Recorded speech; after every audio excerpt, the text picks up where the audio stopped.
প্রিয় শিক্ষার্থী বন্ধুরা, আজকে আমাদের মাঝে একটা চমৎকার সঙ্গীত পরিবেশনা করবে আমার প্রিয়জন কয়েকজন শিক্ষার্থী।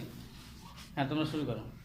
আমাদের দেশটা স্বপ্ন পুরি